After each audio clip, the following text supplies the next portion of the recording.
This is the White Belts Odyssey, episode 2. And in this episode, we're going to talk about some different ways that I've found that I have been getting my ass kicked on the mats.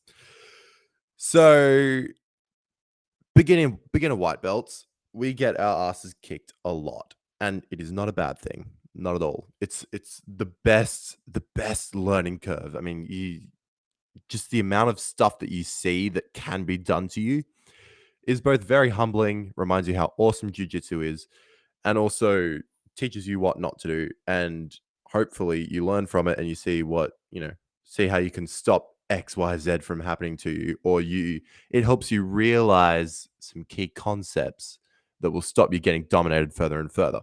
But as I've been sort of gaining some more time on the mats, I've sort of noticed both myself rolling and seeing different matches with other white belts, some higher belts, sort of noticing a couple of trends and seeing some different ways that people have been getting submitted, not necessarily getting their ass kicked. That's more me, but just different ways people have been getting submitted, and I sort of wanted to have a chat about some of them today. So the first main one that I've experienced a lot, and I feel like this is very relevant to white belts, and sort of as you get higher up the belts, it kind of happens less and less, I think.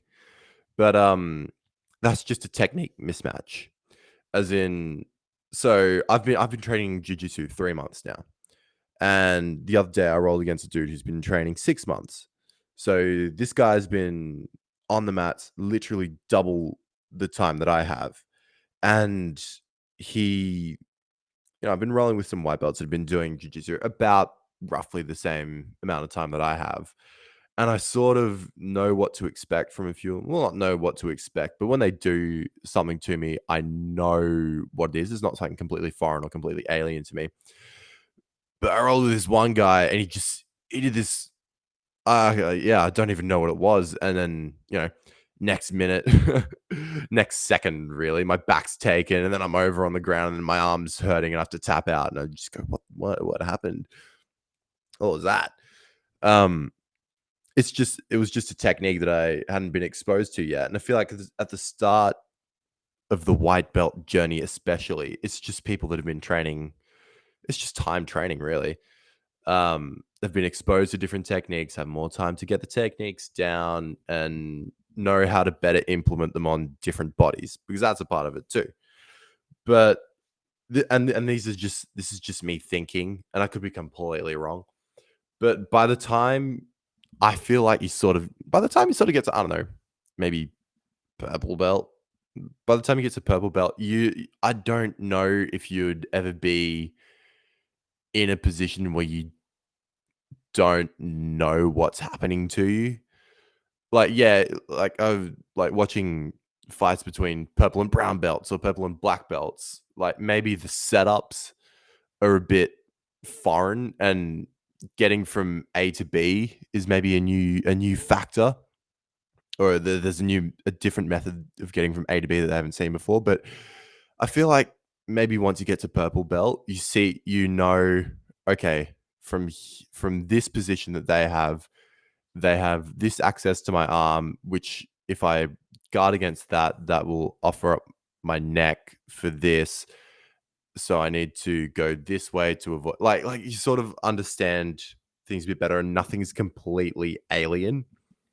Whereas us white belts, and I don't know if this is true for even low blue belts, but there are just things that we just haven't seen yet, and that's just time, really, time on the mat, and that's what'll fix that. So losing to a technique mismatch doesn't phase me at all. It's kind of cool, actually, seeing something completely new and something weird. I'm like, oh yes, I'm gonna be able to do that one day. Like, that'd be sick.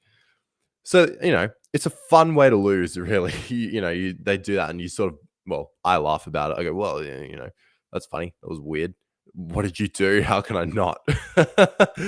How can you not do that to me again? And sure enough, he'll probably do it to me again next time.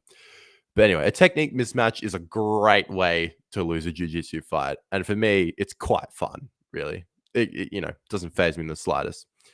But another aspect that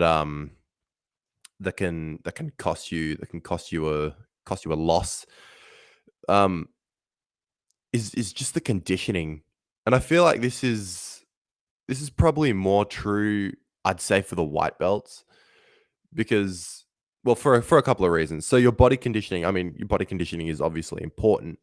And for me, I know this is bad and I'm guilty of it. I'm trying to stop it, but sometimes I just can't help myself.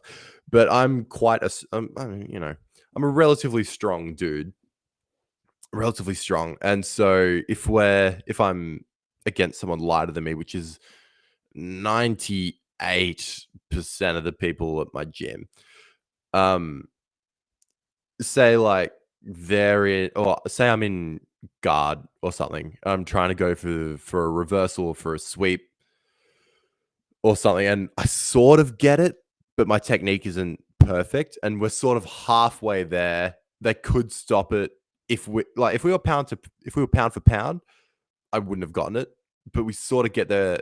I sort of get them a little bit off, and then I can just sort of muscle my way into mount, for example. I know that's bad, but at the same time, it is, I'm just stronger.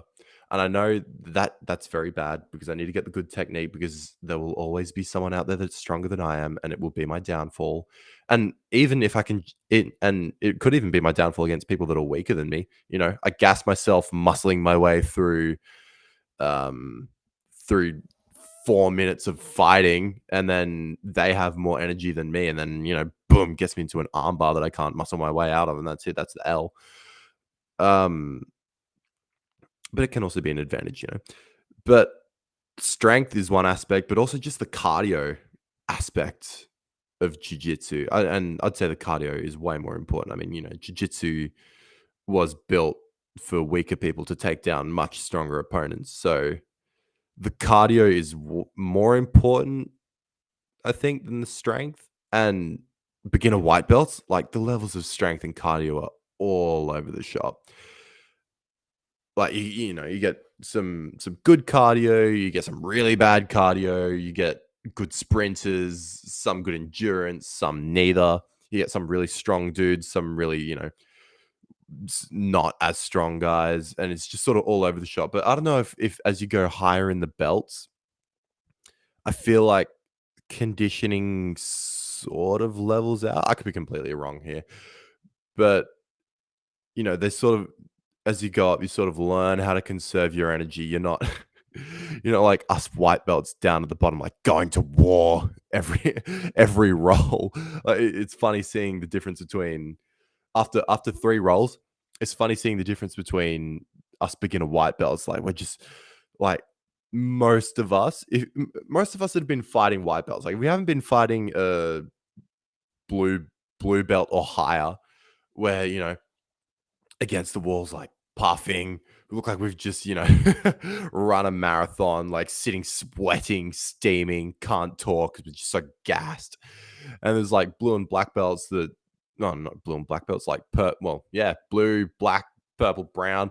They're not even taking a minute rest in between the fights, and they're just, going at it. And I mean, to the relatively untrained eye, like I see them and they're rolling around, flipping, doing all these reversals, sweeps, jostling positions. Like it looks like a fight, but they're chilling. Like you see, like in moments of pause, like someone will be underneath and he's got his mouth closed and breathing. Like how are you so like chill at the moment? Their cardio is just great, and yeah, I don't know if that, but I don't know if also that, well, I mean, I guess there's a couple of reasons. I guess doing the sport, your body sort of acclimatizes to what the sport needs.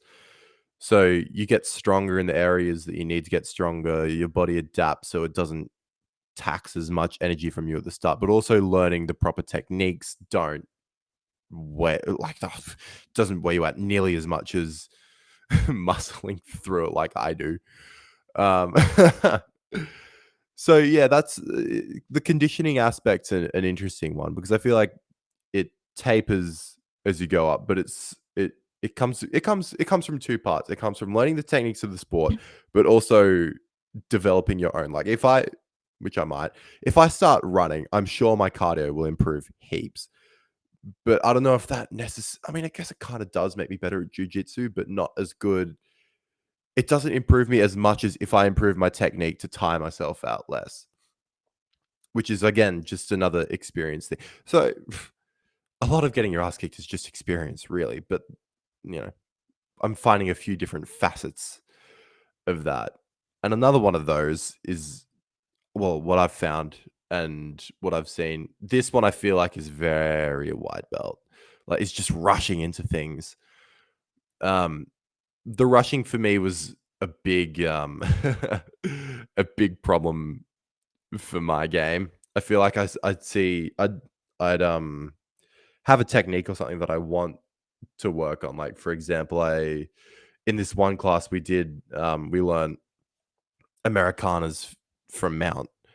Well, one of the things we touched on, and everybody's going like, "Oh, dude, this would be great for you. You're a big guy, and this is like the big guys go to. You sit on top of them, you can't get them off, and you just get their arm and Americana them." I was like, "Yeah, okay, cool." Uh, I've been trying to get that now for 2 sessions. I haven't nailed it once. I think it's because I have this idea in my head of that's what I want to do. I'm gonna get there. I'm gonna get into position. I'm gonna get their arm. I'm gonna put them Americana. Get it. Go. Um, but in doing that, I sacrifice good setups. Like, I rush through the setups as soon as I can reverse. I get the reversal, muscle my way through the reversal, sit on top of them, stick my head on the ground, and immediately start, you know, sliding my arm, trying to get theirs and rip it above their head and pull it into the Americana. But I mean, people see this straight away, and also the more experienced white belts or the people that I was just in the class with also know what to expect and just grab their collar.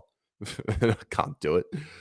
Um, so then I have to try and get this choke, but I've had Americana in my head the whole time, and then I'm just trying to shift gears between that, and then I'm sitting in mount for 2 minutes, sort of just weirdly trying to grab whatever I can, and just rushing into things that uh, you sort of instinctively, I feel like going fast is trying to like outpace my opponent and get ahead of them, and they won't be able to keep up with me. But I mean, in the early stages of white belt, that's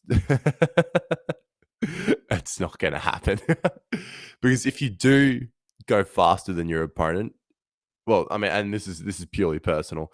If I do go faster than my opponent, I really don't have the technique to be able to do it properly, and then I've got this weird weak setup, not necessarily just for Mount Americana, but for for reversals, for sweeps, for takedowns and stuff. You just got this weird setup that's easy to break, and I mean, I get punished for it against blue belts, like absolutely wrecked by it. I'll be like, "Look, an opening, grab it," and they've got my arm, and I'm arm barred and tapping out.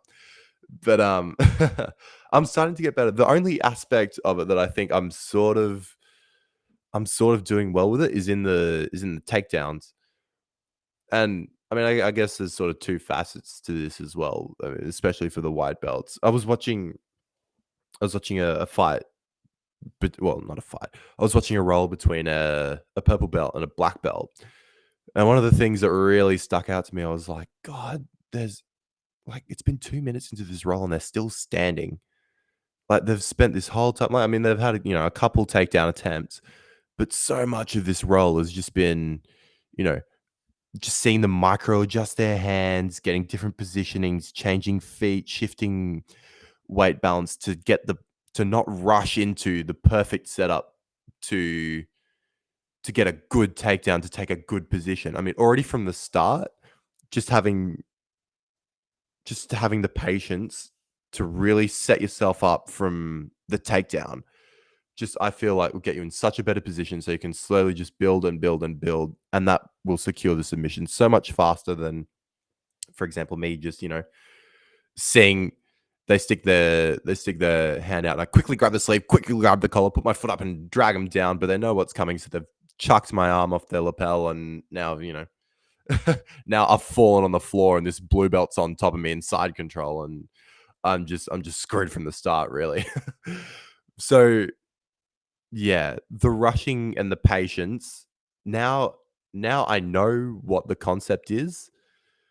Now it's just the hard part of actually applying it, and especially in well, yeah, especially in jiu-jitsu. I mean, I find it so exciting. Like, oh, an opportunity, go, go, go, go, go. But no, no. It's a bit not counterintuitive to me. Like I understand now why it's important. It just goes against my nature, and it's something that I have to work on. But that's I think that's the next important step for me. And it's going to take time, and I'm going to get it in some places, and I'm going to not have it. It's going to take longer to develop in other areas. I feel like attacking, I get very excited, and I don't know. I get maybe that's a common white belt um, issue is getting very excited when you actually have when you finally get into an opportunity that you can do something. You just take the first opportunity you can get, and then you screw it up, and then you're back on your ass again. You're like, oh well, my bad. Um, so yeah, just not rushing into things. But then in saying that, I have seen fights where not fights. I have seen roles where one guy just completely outpaces the other. And I feel like the difference between losing because you're rushing and losing well, yeah, I mean they're two different things. Losing because you're rushing is very different to losing because you're being outpaced. And I feel like the pacing is sort of as you get higher up into the belts. And that also ties in with the conditioning, I guess. Conditioning and also the techniques. If you've been doing a certain technique longer than the other, you can implement it correctly way faster against someone who's been doing it for less time. So I feel like this is an issue that, like, done properly, is sort of more in the purple, brown, black, probably even blue. I mean, I'm speaking from down a white belt. I don't really know. Um, but sort of higher up, if you can outpace an opponent and get everything done correctly faster than they can respond to it. I mean, you've got them really. It's something that I've seen more against like a black or brown belt going against like a lower belt. They can just they're better equipped to process the next best move and can execute it better than the person can identify what the defender can identify it and counteract it. If that makes sense. I haven't seen it much because I mean I like I need on my third bout I need to chill and watch a roll, and I haven't watched heaps, and this hasn't happened very often, but I've seen it, and it's an interesting sort of thing because yeah, it's something that you don't really see in the white belt level, but you see it as you go up. But then and then also further up as well is the fatigue game, and that's different to conditioning. It's sort of yeah, these last two are sort of things that you do to your opponent rather than things having happened to you. Like having mismatched technique, your conditioning's not as good, and you rush are all things that you're doing to screw up and get submitted. But outpacing someone and fatiguing someone, they're they're techniques that you can use to actually, beat someone else if you know how to do it right. And I guess this is why these last two are further up in the belt hierarchy because once you've got the foundation of the techniques, your conditioning's okay, you're patient, you're not just an idiot who grabs the first thing that, jumps out. You know you know how to make someone work. Also, you better learn how to manipulate weight. Like I've like going like it's still baffles me when I go against like I remember once I went against this brown belt who was like he's smaller than me. He wasn't like a skinny dude, but he just felt so freaking heavy. Like he got his shoulder onto onto my chest, and God, it was just crushing. I couldn't believe it. Like, he was definitely not bigger than some of the white belts I've faced who felt way lighter than this dude. But just the amount of energy I had to spend to, just keep my chest going, just to keep breathing, and then just trying to get this dude off me. I'm flailing around like a fish, and he's just chilling, like leaning into my chest, making me spend so much energy. Where I was just, I mean, yeah, I was definitely stronger than the dude, but because he knew how to be so heavy that I was just spending so much energy, trying to bridge to flip him off me, but none of it's working because he's anchored so well. And I'm just, and then he felt the point where I was fatiguing and just, got me in a arm bar or something, got me to tap out. But it was just crazy how you can understand how to make someone work so hard and they're just so gassed, no matter how strong they are. And even the cardio mismatch, if someone's got elite cardio and your cardio is very average, but you make them work for a solid 3 minutes. I mean, no matter who they are, they're going to be gassed, and you can out cardio them, and well, not out cardio them, but at that point, you have way more gas in the tank that you can just wreck them.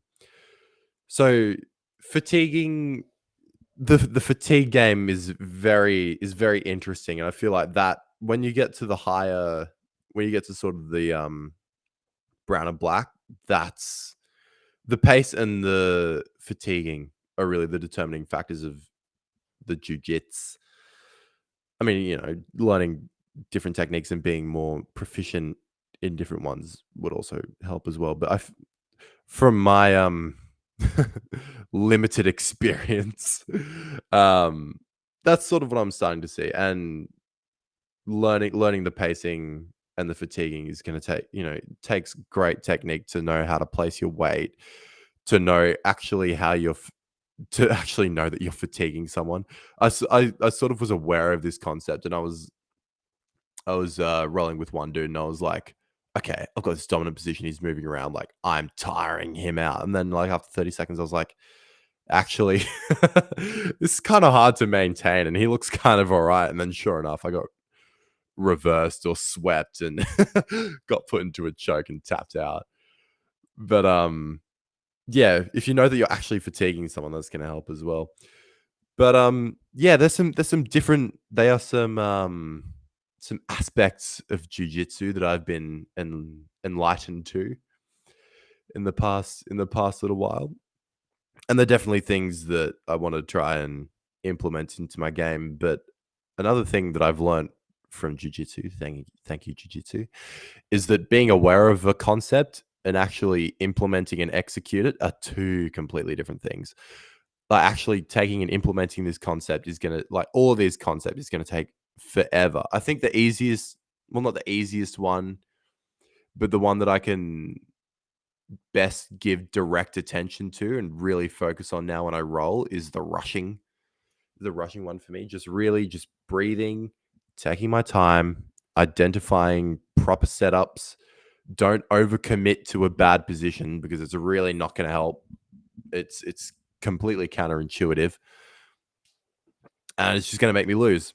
So the technique will come with time, conditioning will come with time and work, but the rushing is the one that I'm going to focus on now and give my attention to, and that's the next little step I need to negotiate in my jiu-jitsu practice.